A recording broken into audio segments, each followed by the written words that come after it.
गुज़िश्ता बरस 15 अगस्त को तालिबान काबुल में दाखिल हुए। 4 सितंबर को आईएसआई के सरबराह लेफ्टिनेंट जनरल फैज़ हमीद अचानक काबुल पहुंचे, हालांकि तब तक काबुल में किसी बाज़ाब्ता हुकूमत का वजूद नहीं था। जनरल साहब ने पाकिस्तानी सिफारत खाने में चाय का कप हाथ में लिए निहायत इत्मीनान से सहाफ़ियों का सामना किया। बरतानवी चैनल 4 की सहाफ़िन ने पूछा, क्या अब सीनियर तालिबान क़ियादत से मिलेंगे? अफगानिस्तान के बारे में आपकी अब क्या उम्मीद है? फैज़ हमीद ने मुस्कुराते हुए कहा, don't worry, everything will be okay. परेशान न हो, सब ठीक हो जाएगा। इस जुमले को 1 बरस 14 दिन गुजर गए। इस अरसे में अफगान तालिबान के बारे में ये हसन जन अंजाम को पहुंचा कि वो कालअदम टीटीपी की सरकर्दा क़ियादत को पाकिस्तान के हवाले भले न करें, लेकिन सरहद पार से इनकी मुसल्लह सरगर्मियों को जरूर रोकेंगे। अफगान तालिबान के बासर हकूनियों ने बीच में पड़ के टीटीपी और पाकिस्तानी इस्टेब्लिशमेंट के दरमियान बातचीत और जिरगे का भी एहतमाम किया। पाकिस्तानी उलमा ने काबुल का दौरा करके उन्हें रियासती तमन्नाओं से भी आगाह किया। मुज़ाकरात के कई अदवार हुए, 2 बार जंग बंदी भी हुई और टूट भी गई। खुद काबुल और इस्लामाबाद के दरमियान सरहदी बाड़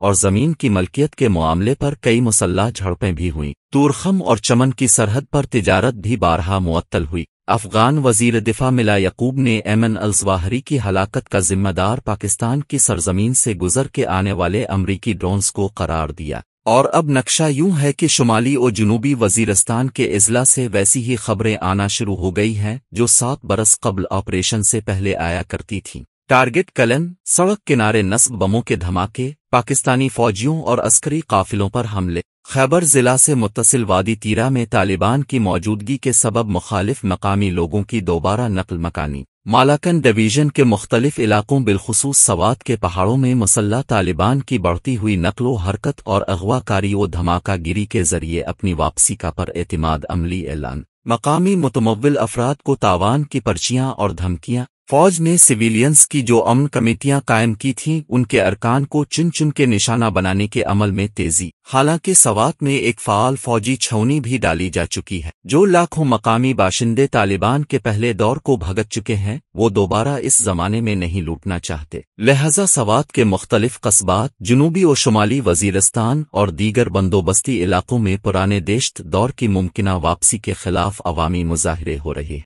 इनमें तमाम सियासी जमातों के हामी बिला इम्तियाज शरीक हैं, मगर कौमी मीडिया में इन मुजाहिरों की कवरेज न होने के बराबर है। जिस तरह सवात में तालिबान के दून ओल के आगाज, अंजाम और उनके पुश्त पनाहों और फरार करवाने वाले किरदारों पर से पुरअसरारियत का दबीज पर्दा आज तक नहीं उठ पाया, इसी तरह पिछले चंद माह में तालिबान की मुख्तलिफ इलाकों में दबे पांव मुसल्लह वापसी किसके कहने पर हुई, किस समझौते के तहत हुई, ये समझौता किसने किससे क्या, खत्मी मकसद क्या है। वफाकी शहबाजी हुकूमत, खैबर पख्तूनख्वा की इंसाफी हुकूमत और पार्लियामेंट भी इस बाबत लाइल्म हैं या खुद को बावजूद लाइल्म जाहिर कर रहे हैं। लेकिन इस बार जो भी ताज़ा मुहिम जोई का डिजाइनर है, वो शायद गुज़िश्ता दौर की तरह बोतल से निकलने वाले जिनको बंद न कर पाए। तब बहुत ज्यादा जानी कुर्बानियां देकर टीटीपी को सरहद पार धकेलने में जिज़वी कामयाबी इसलिए नसीब हुई थी कि पाकिस्तान की इक्तिसादी हालत बैसाखियों पर जरूर थी, मगर आईसीयू के बिस्तर पर नहीं थी। तब फीटफ ने भी इतनी सख्ती से गला नहीं पकड़ा हुआ था।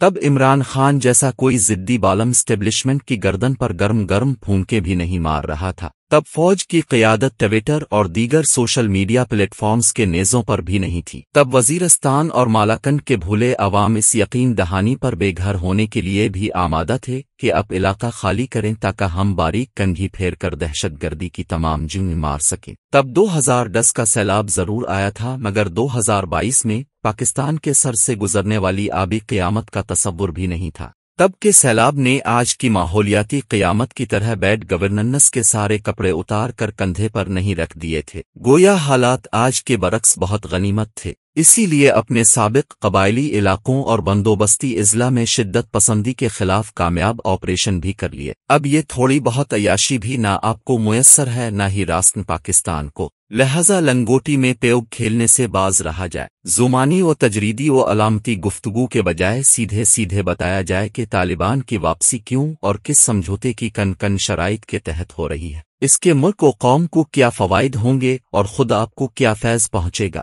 और क्या 1 बरस बाद भी ये जुमला बामानी है कि don't worry, everything will be okay. अब सब तो बारी बारी रिटायर होके साइड पर हो जाओगे, पाकिस्तान तो हाजिर सर्विस ही रहेगा ना।